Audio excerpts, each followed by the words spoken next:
Queridos irmãos e irmãs, nesse 10º domingo do tempo comum, eu gostaria que a liturgia pudesse nos fazer duas perguntas necessárias que nós precisaríamos sair daqui hoje respondendo para nós. Primeira pergunta que nós precisamos responder: onde estás? Aonde você está? Primeira pergunta. Depois que a gente consiga responder, quem é você para Jesus? Quem é? Quem é meu irmão? Quem é minha irmã? Quem é minha mãe? Quem é? Quem nós somos na existência? Quando a Bíblia foi escrita, ela foi escrita em momentos diferentes. Nós sabemos que o primeiro livro da Bíblia é o livro do Gênesis e assim por diante. Não quer dizer que o livro do Gênesis, por ser colocado como o primeiro da Bíblia, que todos os capítulos dele tenham sido escritos primeiro do que outros livros. A maior parte da compilação bíblica foi compilada, reunida na época do rei Salomão. Pode ser, portanto, que o texto de hoje, do capítulo 3 do livro do Gênesis, também seja um texto desses reunidos na época do rei Salomão, que foram depois sendo colocados nos seus devidos lugares. Nós sabemos que Deus, quando criou o homem e a mulher, Ele os colocou num jardim. O jardim para nós aqui é o lugar onde o ser humano devia ter toda liberdade. No jardim, o ser humano, homem e mulher, Ish e Ishá, Adão e Eva. Adão significa a humanidade, a nossa condição adâmica. Eles eram livres, livres para tudo. Deus concedeu essa liberdade. Ele só disse um não: não comam do fruto desta árvore. Vocês podem tudo nesse jardim, menos comer do fruto da árvore do conhecimento, que nós gostamos de chamar que era uma árvore de maçã, né? Não sei de onde a gente tirou isso, mas coloque a fruta que você quiser, que você gostar mais. Abacate, mamão, isso não importa. Mas ele só disse isso: não coma dali. É igual na nossa educação. Se a gente não tiver na nossa formação, na educação de filhos, a palavrinha não, a gente corre um certo risco de educar os filhos, ou nos educar com uma falsa liberdade, onde tudo é sim, tudo pode. Deus nos deu toda a liberdade, só disse não coma daquela árvore. E parece que nós gostamos do que não pode. Nós gostamos do que é proibido. Se hoje tivesse uma propaganda na TV dizendo: não leia esse livro, católicos, porque ele fala disso, fala mal da igreja, na segunda-feira estaria todos nós lendo esse livro. E nunca iríamos pegar no catecismo, a Bíblia de vez em quando. Nós gostamos do que é proibido. Adão já tinha comido o fruto. Hoje Deus está no jardim procurando por Adão. Adão sabia, como nós, que não podia comer daquela árvore. Ele comeu. Deus tinha todo o direito de mandar Adão para fora do jardim. Deus tinha o direito de dar um pontapé na bunda do Adão. Me desculpe falar assim. Porque Adão fez o que não podia. Deus podia mandar Adão embora. O que Deus fez? Aqui nós vemos a misericórdia de Deus. Deus fez com Adão o que Ele faz conosco, quando a gente também peca, quando a gente também faz, sabendo que não era para fazer. Deus foi no jardim e foi procurar por Adão. Onde estás? Aonde você está, Adão? Ou se você quiser, ouve para você, para mim. Aonde você está, meu filho e minha filha? Adão disse: eu estou aqui escondido, porque eu estou nu. O pecado, ele faz com que a gente fique nu. O pecado faz com que a gente, como Adão, procure um lugar para se esconder de Deus. O pecado não deixa a gente pensar que não tem como se esconder de Deus. Porque o amor de Deus vai nos procurar. Aonde a gente estiver. Aonde está Adão? Aonde está? Ele está procurando. O pecado faz com que a gente, depois que pecou, não venha mais na missa. O diabinho vem no ouvido da gente e começa a dizer: você pecou? Para que você vai na missa? Você pecou, não vai confessar não. Vai conversar com um padre, para quê? Ele é humano. Na família, o pecado vai nos afastando das nossas relações. Ah, você já brigou? Não vai lá pedir perdão não. Fica uma semana, um mês sem conversar. O pecado vai fazendo isso com a gente, nos afastando de Deus. E quanto mais longe, quanto mais distante de Deus nós estamos, mais apresentáveis para as seduções do diabo nós ficamos. Pode pensar se não é verdade?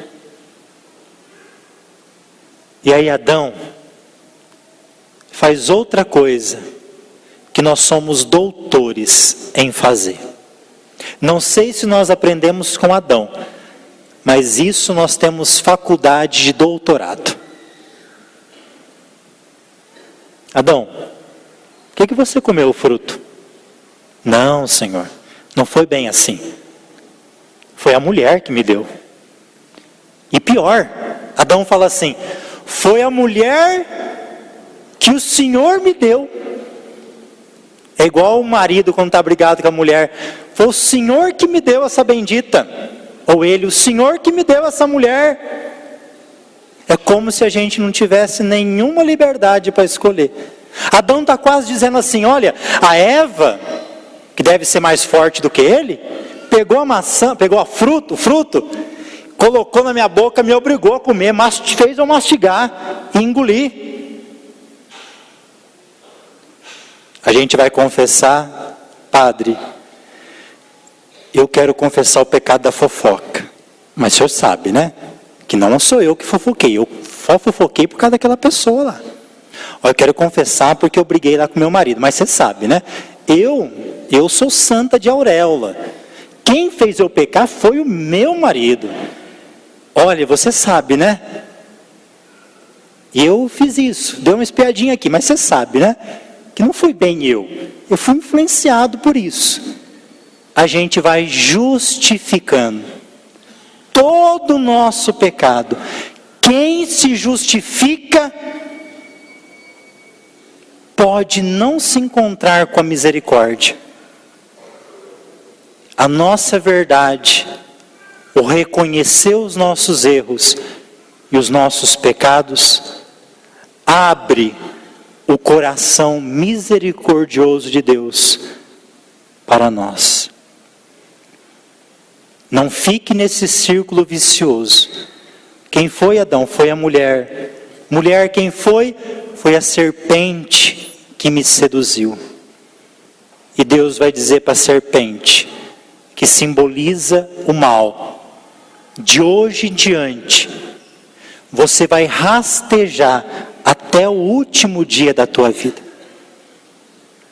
E os filhos da mulher, que somos todos nós, porque eu acredito que todos aqui nasceram de mulher, não é verdade? Ou tem alguém que nasceu de outra forma aqui? De mulher, né?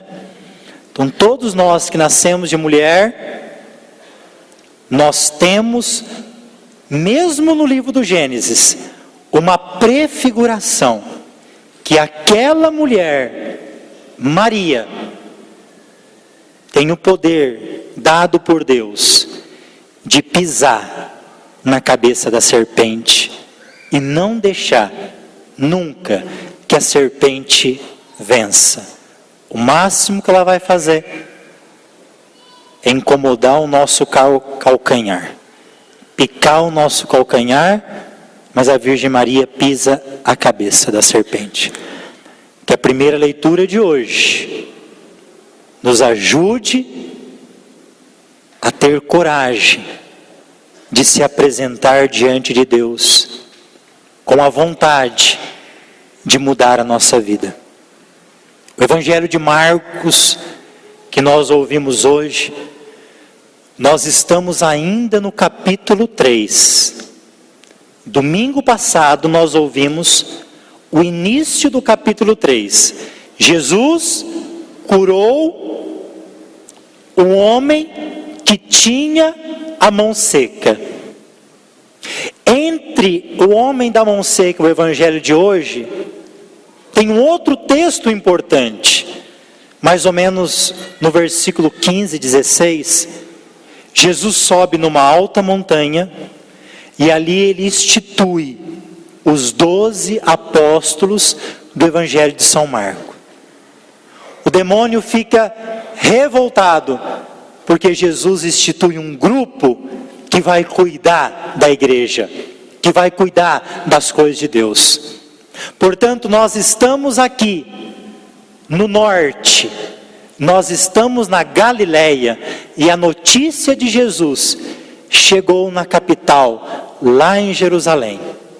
E os poderes de Jerusalém vai mandar uma CPI lá para Galileia, para ver o que Jesus está fazendo, para investigar a vida de Jesus. E depois que ele curou o homem da mão seca, tem uma multidão seguindo ele. Tanto é que ele entrou na casa com os discípulos e ele não tinha nem tempo para comer, de tanta gente que tinha em volta dele, tanta gente sedenta de Deus, tanta gente sedenta de uma palavra. Mas logo que os parentes de Jesus ficaram sabendo que ele estava lá, quiseram agarrá-lo. Disseram que Jesus estava fora de si. O que é uma pessoa fora de si para você? Meio louca, né? Dá até dó de Jesus nesse evangelho. Os parentes falam que ele é louco. Os doutores da lei falam que ele está possuído por um demônio. Esse tipo de parente, eu não sei se você tem parente assim. É aquele parente que aquela pessoa nunca vai na igreja. Está numa vida, começou aí, sabe aquele parente que começa a dar trabalho? Começa a falar mal porque agora você está indo na igreja, está te chamando de beato ou beata, não sai da igreja. Por que tem que ir todo domingo na igreja? Está lá querendo te amarrar, como quis amarrar Jesus.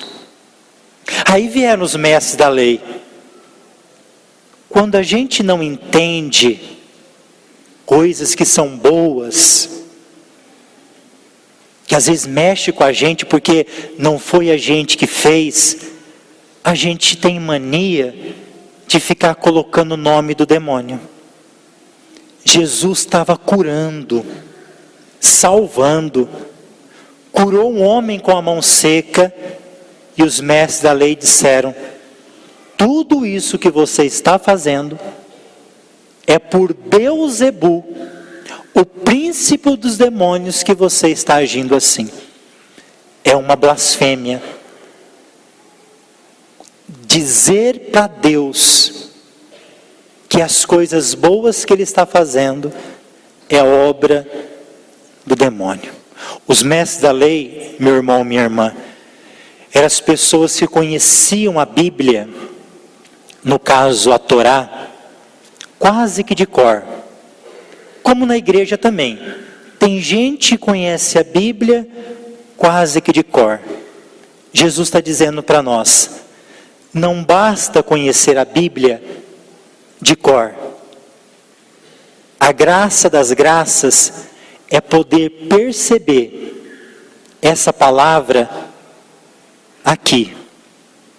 É poder perceber na vida e na vida dos outros que essa palavra está viva. Os mestres da lei não conseguiam deixar com que essa palavra se encarnasse na vida das pessoas. Por isso eram pessoas fechadas para a graça de Deus. E Jesus vai dizer, como que Satanás pode ficar brigando com Satanás? Como que um reino vai ficar dividido com outro reino? Para se assaltar um homem forte, tem que primeiro amarrá-lo. Nós muitas vezes somos esse homem ex-forte, que quando nos afastamos de Deus, facilmente o diabo nos amarra. E nos amarrando, faz uma bagunça na nossa casa. Jesus, diante de tudo isso, Ele está reunido com uma multidão. Isso é um símbolo. Estar reunido de volta de Jesus significa estar reunido na mesa eucarística. Essa multidão reunida em volta de Jesus significa um povo que está sedento para ouvir a palavra de Jesus. De repente, batem na porta. Jesus, pediram para avisar que a sua mãe e os seus irmãos, adelphos, em grego, que não significa irmão de sangue, mas pode significar do mesmo clã, parentes próximos, estão ali fora querendo falar contigo. Jesus devolve a pergunta para mim e para você. Quem é a minha mãe? Quem são os meus irmãos? A minha mãe e os meus irmãos são todos aqueles que se encontram ao meu redor. A minha mãe e meus irmãos são aqueles que sentam ao meu redor para me escutar falar. A minha mãe e meus irmãos são todos aqueles que fazem a vontade de Deus. Se você quer saber se você é da família de Jesus, não adianta procurar no Google que não vai estar lá. Não adianta fazer um vestibular para você saber. Se você quer saber se você é da família de Deus, responda para você. Você tem se colocado próximo de Jesus? Você tem feito a vontade de Deus? Se sim, nós somos da família. Se não, não desanima. Deus está te procurando, como Ele procurou Adão. Porque nessa mesa tem um lugar para você. É hora de você vir sentar. Vamos terminar com o versículo da segunda leitura. Pega a segunda leitura aí. Vamos terminar com isso. No último versículo, capítulo 5, versículo 1. São Paulo vai dizer assim para nós nessa leitura toda. Meu irmão, se você passa a tribulação, tenha certeza que isso vai te glorificar no céu. Rezemos juntos o último versículo dessa leitura. De fato, sabemos que se a tenda em que moramos neste mundo for destruída, Deus nos dá uma outra moradia no céu, que não é obra de mãos humanas, mas que é eterna. Louvado seja nosso Senhor Jesus Cristo.